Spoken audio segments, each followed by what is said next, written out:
All right, everybody, what is up? This is Alex once again with the EOT News Flash. This is the red section of our Amonkhet limited set review.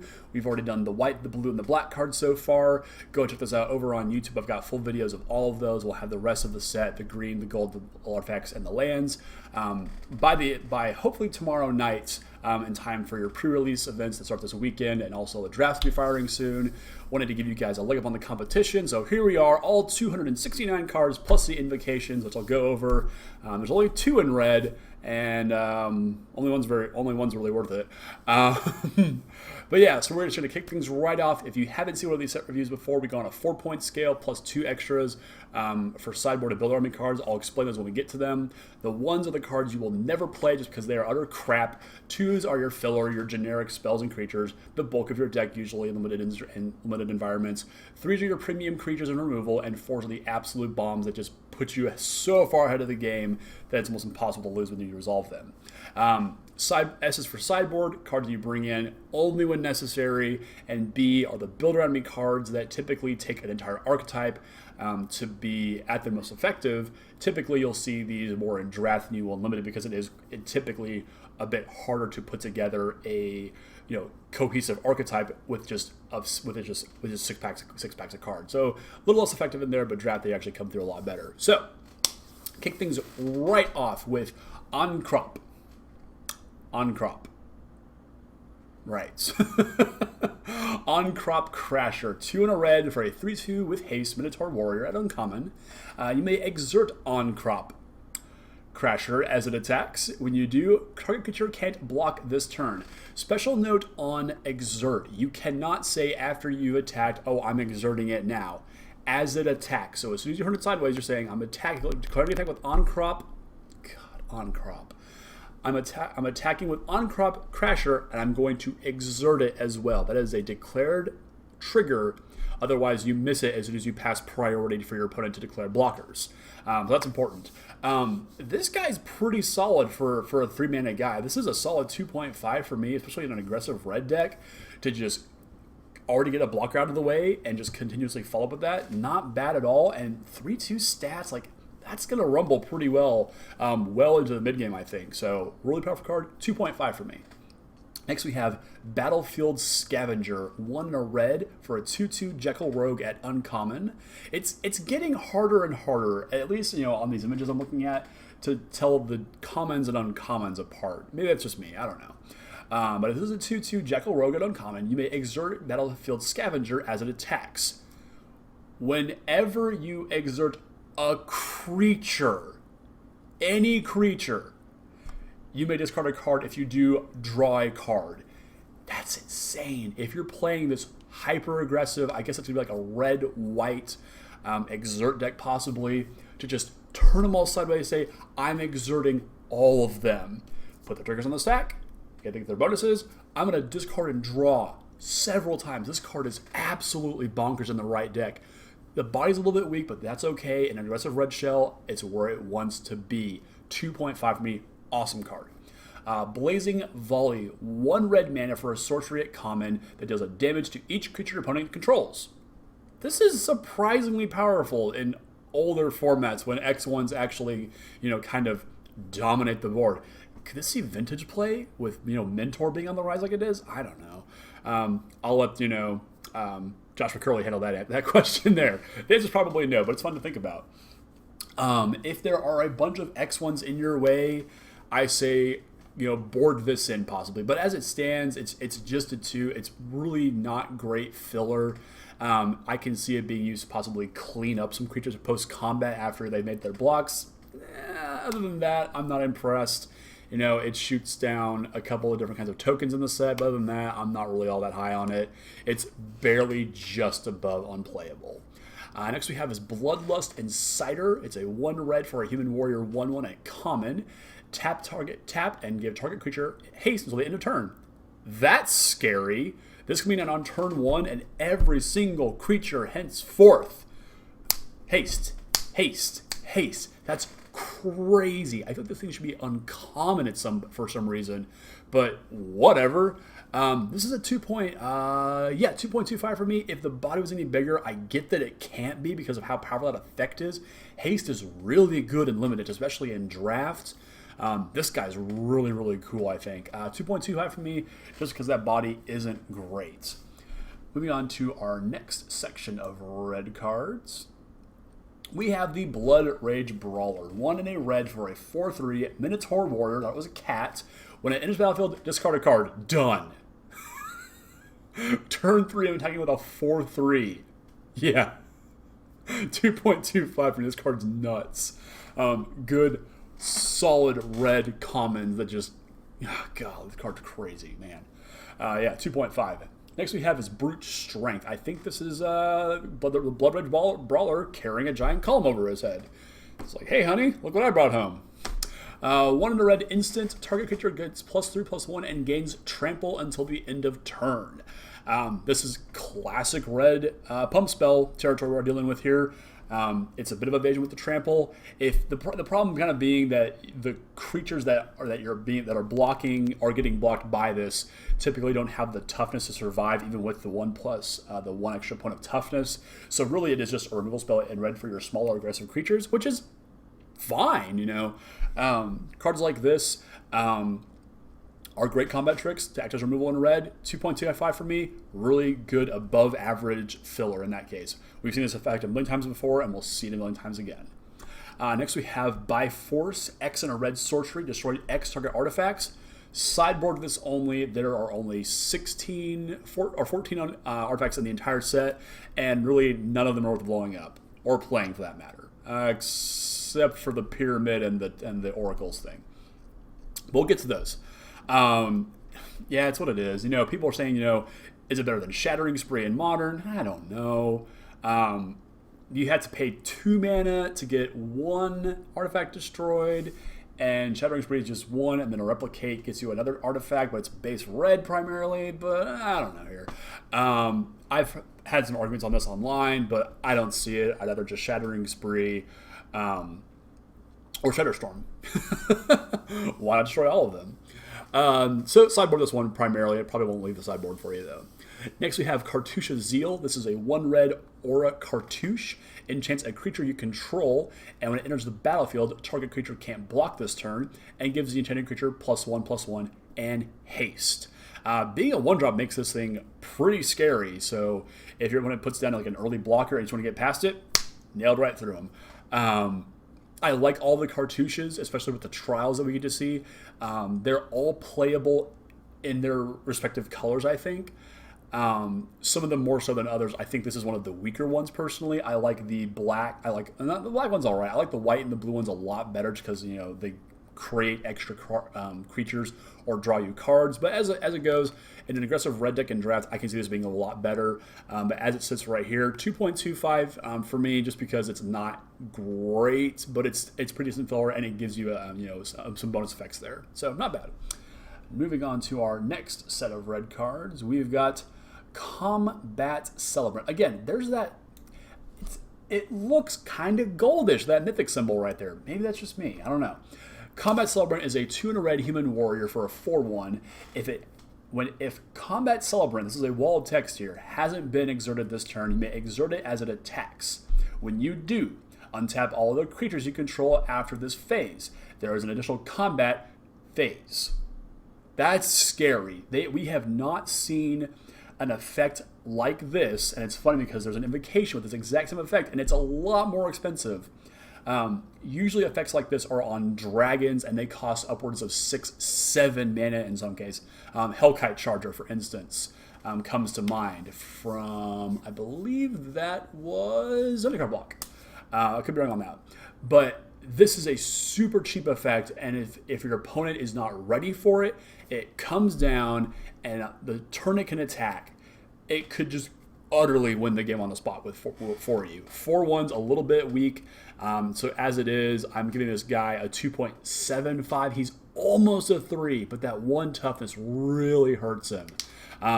But it just guarantees that you won't get probably more than 1 extra combat step out of him, just because he's going to die whenever he gets blocked by. But this guy's almost a 3 right here. Very, very good card. Very, very scary card. really solid in drafts. Next we have Consuming Fervor, 1 red for an enchantment aura. Gives a creature +3/+3, and it has, at the beginning of your upkeep, put a -1/-1 counter on this creature. I am trying to remember what this is emulating. I believe it's in blue. I could be wrong. Anyway, it's like some kind of mutation. Erratic Mutation, I think is the card I'm looking for. If the problem with this card is the fact that it's an enchantment, it goes on your creature. It's not it can, if your creature is bounced, the bonus is just gone. So that's why I typically don't like cards like this a whole lot, because blue bounce spells are typically very powerful in limited environments, and this set looks to be no different. That being said, that's a really big boost for a single mana, and the creature's going to survive for at least a couple turns before it gets blocked or just dies outright from the -1/-1 counters on it. So I do like this a good bit. It's a 2.25 for me. Just if it wasn't an aura, but of course it can't be anything other than that, just because of its the way it's templated.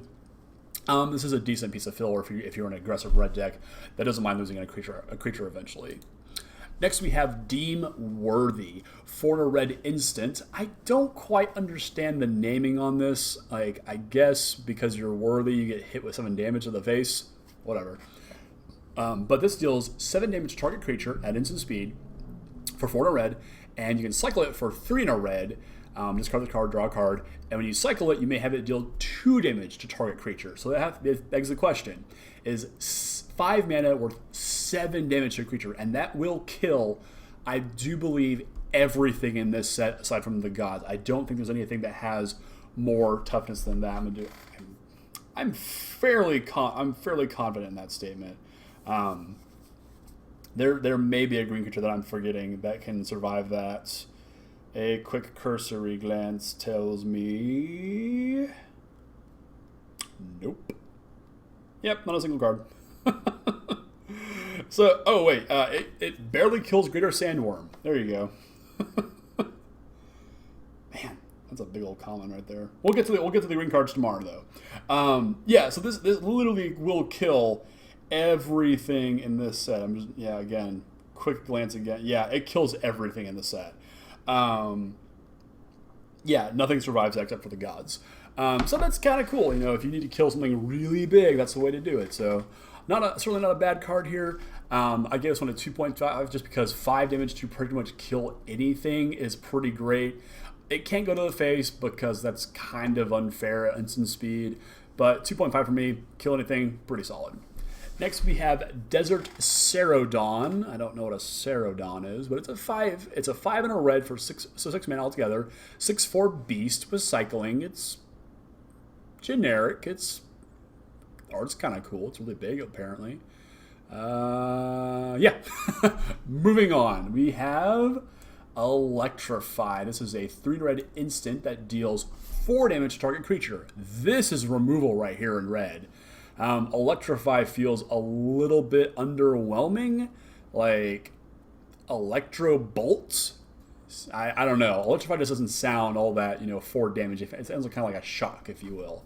But this is solid removal in red. This kills again mostly everything in this set except for some of the bigger green creatures and the gods. Obviously, this gets a solid 3 for me as far as removal goes. And this is at common. Yeah, that's at common right there. That's crazy. Next we have Emberhorn Minotaur. 3 in a red gets you a 4/3 Minotaur Warrior at common that you can exert when it attacks, and if you do, it gets +1/+1 and gains menace until the end of turn. It's decent. 2.25. That's an impressive body for sure, but it's gonna get chump blocked eventually. Yeah. Next we have is Flame Blade Adept. This is a 1 red 1/2 Jackal Warrior at uncommon. It has menace, and whenever you cycle or discard a card, Flameblade Adept gets +1/+0. Again, every color seems to have this creature template in it, where you discard some cards to it and it gets bigger. White, I don't think has it, but so far blue, black, and now red all have it, and it really again reinforces the idea of how much is a card worth to you. Is it just another land? Is it, a useless creature at this point? Attack? They're probably not going to block it because of what might happen. But if they do, you can go, okay, I'm just going to discard some cards and kill your guys, which is really, really good rate. So this card, again, this will teach newer players the value of a card. And older, more experienced players will take full advantage of this guy and really punish people who aren't expecting it. So for that, I give it a 2.5. This card's really solid, I think. Next we have Fling! It's back! So after you've pumped up your Jackal Warrior, you fling it at their stupid face. 1 in a red instant, sacrifice a creature to cost to an additional cost to cast. God, there's that term again. I hate it. Fling deals damage equal to the sacrifice creature's power to target creature or player. So pitch some cards with a Fling Bit of Depth, hit them, and then fling at their face. There you go. All right, moving on. 2.25 though. I hate sacrificing creatures to effects unless it's going to kill them. So, minor utility at best. Now, here's a mythic rare that is gonna. This takes a little bit of explaining here what this actually does. This is Glorious End. 2 in a red gets you an instant that reads End the Turn. Exile all spells and abilities on the stack, including this card. The player whose turn it is discards down to his or her maximum hand size, damage wears off, and this turn and until end of turn effects end. Whatever's going on stops. Cast it in their upkeep. The turn's over automatically. At the beginning of your next end step, you lose the game though. So this card is simply for, the all-in aggressive deck who has beat their opponent down, and they're just like, all right, draw upkeep before they even draw. Let's see, so it's untap, upkeep, draw, yeah. So in their upkeep, they haven't even drawn a freaking card yet. You fire this off, they're like, oh, guess I'm not drawing a card now. Their turn is done, you untap, do your thing, and kill them before you lose the game. That is the only reason I would play this card. Other than that, leave it in your box, in your sideboard, in the little wrapper or whatever. This card is dangerous, and I would not recommend trying to get cute with this either. Sideboard it or build around it, but this card is dangerous. So just be on the lookout. If you're an opponent, it says, in your upkeep, I have effects. Like, that's scary. Sideboard this one. Next we have Glorybringer. This was actually the first card revealed with the Exert mechanic on it. I believe this is the Game Day Top 8 promo. For 3 red, you get a 4/4 dragon that has flying and haste, because all dragons have haste, obviously. And you can exert it as it attacks. And if you do, it deals 4 damage to target non-dragon creature an opponent controls. I wonder why it can't hit dragons. I don't know about that one. I'll think about it, though. Yeah, Glorybringer is a 4. This thing's insane. 4 power to 4 damage to any creature in play. Will kill, again, most things except for some of the bigger green creatures. This will one-shot most things on the ground or in the air for that matter. And having haste lets you nail him for 4 in the air and kill a guy. This thing's insane. This is a 4 for me. Next we have Harsh Mentor. 1 in a red creature, human cleric at rare, 2/2. Whenever an opponent activates an ability of an artifact, a creature, or land on the battlefield, if it isn't a mana ability, Harsh Mentor deals 2 damage to that player. So all these exerts that we're doing, yeah, that hurts. Tap effects, yeah, that hurts. Yeah, this card is... it is a 3 just because of what it can possibly do to a game, just completely warp the game around it. So at the point that you're just like, I can't activate these effects on my cards, or I'm going to die, or I have to kill this thing first. This guy will shine in older formats, however. Modern, Legacy, Vintage to it, probably Vintage as well. Like, it does a lot of damage in those older formats because all of those abilities, really, including fetch lands. Fetch lands trigger this guy. Make this guy very potent. So just be very careful if you see this on your opponent's side of the board. It is just a 2/2 bear, but it's got some major upside in a lot of different situations. So I give this guy a 3. Really powerful card. Be wary of this in older formats. It is coming for you. Next, we have our God in Red, Hazaret the Fervent. I will not comment on what it looks like on its Invocation version. 3 in a red for a 5/4 legendary creature god, indestructible with haste that cannot attack or block unless you have 1 or fewer cards in hand. That's a pretty rough restriction, but you can pay 2 in a red to discard a card and deal 2 damage to each opponent. Again, two-headed giants giant events are things now for pre-release. That's 3 mana, pitch a card, 4 to the face, because they share life totals and it hits both players. It's just how that weird works, or that ruling kind of works. That's a really scary thing to do in Limited, is getting down to no cards, or having 1 or just no cards in hand. That being said, though, that machine gun ability to my upkeep, I'm going to draw. Well, it's a land, I'll play it. Well, I don't need this land anymore. Discard it, shoot you, Stuff like that makes this guy relevant in the late game. But it's still kind of hard to get this guy online quickly. So at that, I give him a 2.5. It might be better than that. I'm not 100% sure on that. It could be a lot better, but again, going down to that few cards in hands is really scary in limited environments. So, moving on, our next red card, we have Hazaret's Favor. 2 in a red enchantment. Beginning of your combat on your turn, you may have target creature your opponent you control get +2/+0 and gains haste until the end of turn. If you do, you sack it at the end of turn. So Hazaret powers them up and then they die from the godly influence, I guess. I like this card a lot just because it turns any top deck creature into just a lightning bolt essentially. I can see this being a lot better in draft, and sealed it's not as good. So if you're in the pre-release, I might be worried of it, but it's just filler at that point. I'm not really impressed by this card a whole lot outside of a draft, where I think this card could be really, really insane. Next, we've got Heart Piercer Manticore. Shout out to Mr. Pierce again. He has to play this card at all times now. 2 red for a Manticore. Manticores are mythical beasts that are like part scorpion, part bird, part lion, part something else. It's like a chimera. There's your history lesson for you for today. Manticore, it's a 4/3. When it enters the battlefield, you may sacrifice another creature, and when you do, it deals damage equal to that creature's power to target creature or player, and you can embalm it for 5 in a red. So not bad return right there. So if you've got maybe a creature that's being locked down by like a pacifism effect, or just a creature that isn't, doing anything else anymore, it's good just to play this guy and fling it at their face. Not a bad effect, and embalming it gets you some extra mileage out of it. I like this guy a lot, actually. I gave it a 3. 4 mana, 4/3s, non-impressive stats, but when you start flinging creatures, I like. Next, you have the Hyena Pack. 2 red for a 3/4.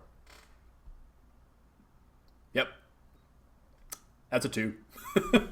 Totally unimpressive. Next, we have Limits of Solidarity. 3 in a red sorcery for an uncommon. Gain control of target creature until end of turn and untap it. It gains haste until the end of turn, and you can cycle it for 2. All right, that's not bad. 2.25, red always gets these kind of threatened effects, and just the ability to cycle it away makes it a little bit better, but also, unfortunately, makes it cost a little bit more. Usually, these effects are usually around 3 mana. But as it is, it's not bad for being able to just, get an extra card off of it. Not bad at all. 2.25 for me. Moving right along, we've got the return of Magma Spray. I was really excited when I saw this card come back. I remember before it was reprinted in Theros that I was having a conversation with a buddy of mine, and I said, do you think they could reprint Magma Spray? And then his opinion was, there's no way, it's too good. And then it came back, obviously. Anyway, though, 1 red instant deals 2 damage to target creature. If it died this turn, exile it instead. This is great against all the embalmed creatures. The creatures that can return from the grave, like some of the black ones can. It is only 2 damage, so it's not going to touch a lot of the, even mid to bigger sized creatures. So I still like playing this in all of my decks. It's a 2.5 for me. It's a solid burn spell for creatures. It's point removal. I like it. 2.5 for me. Next, we have Manticore of the Gauntlet. 4 in a red for Manticore at common. It's a 5/4. When it enters the battlefield, put a 1/1 counter on target creature you control, and it deals 3 damage to target opponent. I don't understand the -1/-1 counter necessarily. I'm assuming it has something to do with like maybe the fact that the Scorpion tail is just whipping around and just hits something that you control, and it's like, well, that happens. Them's the beats. But that being said, that is a huge body for 5 mana. This is, non-flying dragon stats essentially, and to bolt your opponent, that's not a terrible rate either. This is a 2.5 for me. This is a really powerful top end common for a bigger red deck, I think. Really cool card. And next we have Minotaur Sure Shot. 2 in a red for a Minotaur Archer. Phrasing. It's a 2/3 that has reach and it has fire breathing for 1 in a red. I don't know of many red creatures that have reach. I'm drawing a blank, honestly. So it's cool to see this guy show up and be able to fire breathe and take down some of the bigger flyers in the set, like the bigger blue sphinxes and angels in blue and white. That's actually pretty cool. 2.25 for me. Good solid body and you can hold down the bay against smaller flyers like the tokens, for instance. So I like this guy a lot. It could be borderline 2.5. I just don't know how much of a need there is for red decks to have access to a card like this. Maybe there is. I don't know. Next we have Nef Crop Entangler. I thought this was a Nerf Crop Entangler. Again, what is a Nef Crop? 1 in a red, 2/1, Human Warrior, Trample, and when it attacks, you may exert it. And it gets +1/+2 until the end of turn. So it's a 2 mana 3/3 for like every other turn with Trample. That's not that impressive to me, honestly. The trick about Exert is that your opponents see it coming. They know that you're doing it, because as soon as you attack, you have to declare it. And so your opponent's just like, I'm just not going to block. Like, no big deal. Or they just like, okay, I'll block now, and I'll just send myself some damage, and I'll double block it or whatever. So it's a tricky mechanic to use. So don't just think that you can just do it willy-nilly. Smarter players, better players, more experienced players will see the spots where this mechanic is at its best. So don't just think you can just do it whenever, because there will be points where you get absolutely no value out of it, and then you die on the backswing. Just something to think about. As it stands, though, I like this guy. He's decent. I give him a 2.25. Solid. Better than average filler cards. Next up, we've got the Nimble Blade Kenra. Sure. 1 in a red for a Jackal Warrior. 1/3 at common, has prowess. And that's it. Of course, prowess triggers whenever you cast a non-creature spell. It gets +1/+1 until the end of turn. It was really big back in the Jeskai limited decks when we had Khans of Tarkir. Now as an evergreen mechanic, it's cool to see it come back. Yeah, whatever. I mean, a 2/4 for 2. If you can cast a boost spell on it, pump spell or anything like that, brute force, for instance. Yeah, that's not a terrible effect right there. So I can see this thing doing some damage, but typically your limited decks, especially in sealed, will typically only have 5, 6, 7 spells on the high end. So it can be kind of hard to justify this guy. He's probably better in draft in a more aggressive, possibly maybe blue-red spells deck, though, I could think. So as it stands right now, though, I just give this guy a 2. Not that impressive. Next we have Pathmaker Initiate. 1 in a red for a 2/1 Human Wizard. Tap it, and target creature with power 2 or less can't be blocked this turn. So it kind of pairs up nicely with our Nimble Blade Kenra to tap it, attack, and then start pumping it up. So that's kind of cool right there. It's all right. There's a lot of 2 power and less creatures in red, and as well as a lot of the other colors actually. So this isn't terrible. So if you maybe have a creature that has a when this creature deals damage effect, for instance, I can see something like this being pretty powerful there. But as it is, it's a 2.25. Not great, but not terrible. Next we have Pursue Glory. 3 in a red instant. Attacking creatures get +2/+0 until the end of turn. That cycles for 2. You will get blown out by this card at some point. I don't know when. I don't know how. But you're going to make some blocks, or you're going to be like, nah, no blocks, I'm fine, I'll get you on the next swing. And they'll kill you with this. 4 mana for a full Anthem effect on your team is pretty damn good value. And just being able to cycle it makes this all the better. I like this card a whole lot. It is a little bit more expensive for your aggressive red decks, but I think that's okay. I gave Pursue Glory a 2.25. Not a bad card at all.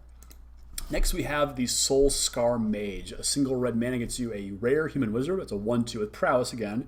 Cast a non-creature spell, it gets bigger.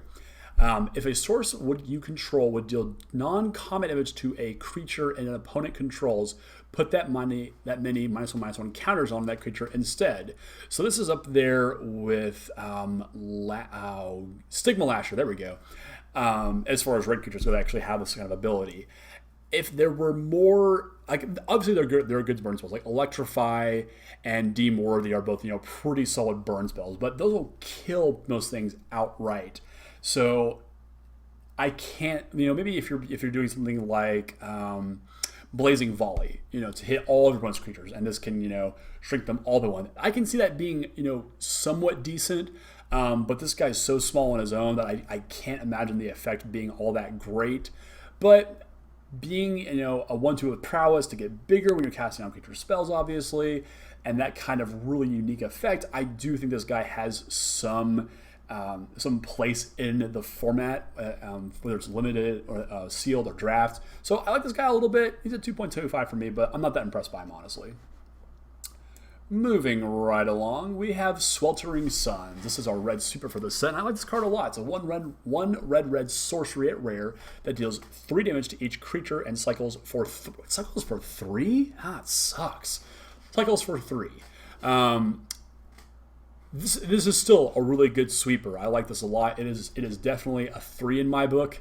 Ha! Cycles for 3, deals 3, costs 3, give it a 3. Man, clever, Alex. My one problem with this card, it's simply because a lot of more powerful cycling spells typically have an effect upon cycling. I get there's already Blazing Volley, which deals damage to all creatures. I think that maybe if you cycled this and got maybe a single point of damage on all creatures, I think it might be a little bit better. Or did a damage instead to all players might be interesting. But as it stands, it's still pretty damn good. I can see that, some decks, and possibly Modern, winning this over Anger of the Gods, but, it depends on the format, whether Dredge and, Malira Coco, Abzan Coco are prevalent right now. So it kind of depends, but I like this card a lot. It's a definite 3 for me. I can see this being, a decent super in Standard, actually, as well. So solid 3 for me. There we go. Next, we have the Thresher Lizard. 2 in a red gives you a 3/2 common lizard whenever it gains +1/+2 as long as you have 1 or fewer cards in hand. I mean, 3 mana 4/4s are fine, but when you have no cards in hand, what else are you doing with it? So it's better than average filler, but not by much. So Thresher Lizard gets a 2.25 for me. Next, we have Tormenting Voice, another returning card. We saw this last in Shadow's Varnish Rod. Took me a minute there. 1 red sorcery as an additional cost to cast. My God, that is hard to say for some reason for me. Discard a card and draw 2 cards. Again, there's that discarding effect for a lot of these creatures that say whenever you discard a card, whenever you cycle a card, do X. So I actually like this a little bit more than I normally would in aggressive black and red decks, that you can get a lot of advantage off of just discarding cards. So this is actually pretty good, I think. I gave it a 2.25. It might not be as good in Sealed as it is in Drafts, but again, in that black red aggressive deck that has a lot of discard matters cards, I can see this being really powerful. I like this guy a lot. Next, we have Trial of Zeal. 2 in a red enchantment at uncommon. Enters the battlefield and deals 3 damage to a target creature or player. And when a cartouche enters the battlefield, you do its thing and bounce back to the hand. That's all you need to do. This one's a little bit more expensive, if you ask me. We saw things like Oath of Chandra have a very similar effect, that you couldn't bounce back to the hand, but it had that Planeswalker clause on there. But as long as you got the cartouches in your deck, and if you're playing maybe some hyper aggressive red deck that you've drafted, I can see this being pretty decent to just constantly play a cartouche, bounce it to your hand, and replay it, and just constantly get that burn effect there.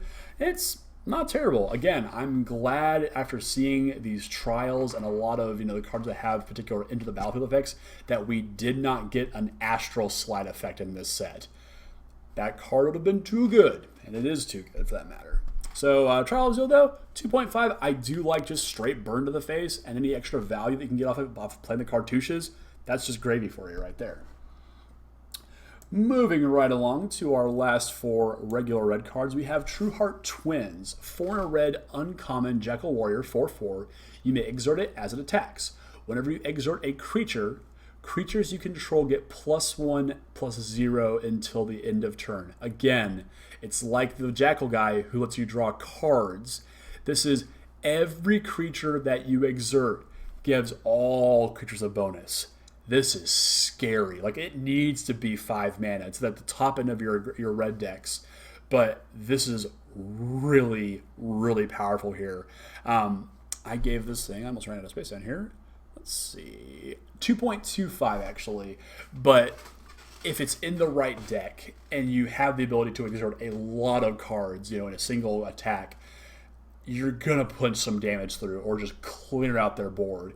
And like, this guy is at the top end of it. I like the True Heart Twins quite a bit. 2.25 for me just because it is a little bit more expensive than I'd like it to be. But any less than that, and this thing gets real scary. Moving on to Violent Impact. Don't play cards like this, people.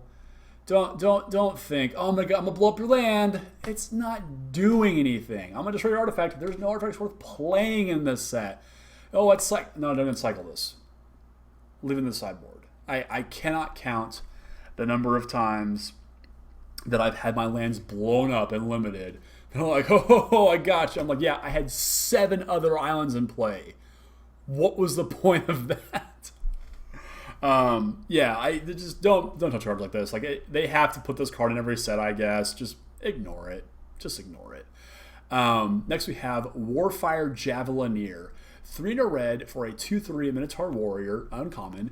When it enters the battlefield, it deals X damage to target creature an opponent controls, where X is the number of instants and sorceries in your graveyard. This guy is scary. 2.25 in your sealed environments, but in draft, where you can maybe possibly put together this blue-red spells archetype that kind of looks like there is a theme to. This can do some damage when it comes down and you shoot a guy down. You blink at it somehow, shoot it again. Just saying. Or, bounce back to your hand or whatever it's going to be. And just use it repeatedly. That's a really cool effect. As it stands, though, it's a 2.25 for me. And again, in sealed, but it does get considerably better in draft within the right deck, as most cards do, obviously. Next is our last red card. We have Insult to Injury. Adding Insult to Injury. Ha ha ha. Although I do think that they kind of flipped these cards around as far as the effects go, but whatever. As far as the name goes, I should say. Insult is a 2 in a red sorcery that damage cannot be prevented this turn. If a source you control would deal damage this turn, it deals double that damage instead. And Injury is a 2 in a red sorcery with Aftermath, can only be cast from your graveyard. Injury deals 2 damage to target creature or player. Or is it 2? Target creature and 2 damage. Oh, it's a fork. Okay, that's actually a little bit better than I thought it was. Cool. I gave this a 2.5. The ability to double your damage in your aggressive red decks is huge. Most of your creatures are usually a little bit smaller anyway, so the ability to just destroy your opponent's line is fantastic, and then be able to just shock them later is pretty good too. 2.25, 2.5 for me. It's not quite a 3, just because I typically have never really seen these double damage effects really shine through in limited, unless they were at instant speed. I'm sorry. So things like Atarka's Command, which can be really, really gross, but things like Insult, your opponent sees it coming and can kind of prep for it in a way. Things like this. Being at sorcery speed just kind of detract from their overall effectiveness, but I can get why they don't want this to be instant speed and just the real rubbins of, oh, you didn't block 4 power, well, here, take 8 instead, and I'm going to flash it back, so to speak, and now you're dead. So there's that. That is our last red card, and I actually realized as I was putting together the red part here, the invocations are at the top of the screen in this wonderful little scrolling wheel thing. So Real quickly, our red invocations, the first one is Aggravated Assault. It's right here. You probably can't read that because the text on these cards is absurdly done. But Aggravated Assault is a 2 red enchantment, and you can pay 3 red to untap all creatures you control. After this main phase, there is an additional combat phase followed by an additional main phase. Activate this ability only anytime you can cast a sorcery. So, in theory, you could chain this together as many times as you needed to if you had, infinite mana, for instance. Fortunately, that's not possible in this set. But I don't know why this is an invocation, honestly. I assume there were better red cards. Whatever. I guess on a 2.5 just because it can be an utter blowout if your opponent can't handle it. So, it's whatever. And our other red invocation is Chain Lightning. Pretty sweet here. It's a single red sorcery.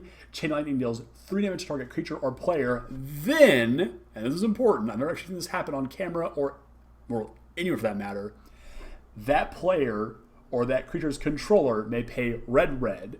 If the player does, he or she may copy this spell and may choose a new target for that spell. So it basically, can bounce back at you. So it's pretty neat in that regard. Again, I've never seen it used for more than just 1 red mana to your face, in Legacy, where this card is predominantly played in Legacy Burn. This is a 3 for me. It's a single red mana to burn literally anything, so that's pretty sweet. Quick note on the invocations, I'm really not sure why there's only 2 red ones and no actual green ones, and most of them are blue. Like, I get that this is Nicol Bolas's plane, and he's, obviously pushing the power of the colors that he is, being, red, black, and blue, Grixis colors. So I really don't understand the selection that they made for a lot of these invocations. They're all very cool, I'm not gonna lie, but it does feel like a bit of a misfire, the templating of them being weird, the art being smaller than usual. Just there's a lot of little things that go into making these things just less than I think they could have been. That's a real shame too. I think that these cards are not as cool as they could have been. But that's an aside there for another conversation. So that is all of the red cards from Amonkhet. Hope you guys enjoyed this. I think red is a particularly powerful color in this set. I like a lot of the creatures. I like the exert mechanic in a lot of them. I think it's a very challenging mechanic to kind of master and figure out when is the best time to exert or not exert. Definitely go back and check out all of the previous colors we've done so far. We have the black and the blue and the white currently up online. We'll be finishing out the rest of the set review tomorrow, so that'll be Wednesday the 19th. So they'll be ready in time for your pre-release this weekend. Let me know in the comments what your guys' favorite cards in the set are. Do you have a particular favorite archetype you're looking forward to drafting, or anything like that? Overall tips for drafting this set. Have you seen something that maybe your friends haven't seen yet, or you haven't heard a lot of people talk about? Let me know in the comments, and let's share the information to make everybody a better Magic player, I think. Check us out over on the MTG Cast every week. Look for the EOT Newsflash. Find us on Facebook at EOT Newsflash. Over on Twitter at EOT Newsflash. Gmail at EOTNewsflash@gmail.com to send your love, your hate, and your respect. Don't forget to subscribe to the channel and see all the goofy things that I do on a weekly basis over here. I have some fun ideas for some non-Magic related projects I'm going to put on here just because I have nowhere else to put them. So yeah, this has been a lot of fun, guys. I appreciate you guys watching. As always, we'll have the rest of the set review going live very, very soon. So once again, thanks for watching, guys, and have fun at y'all's pre-release this weekend.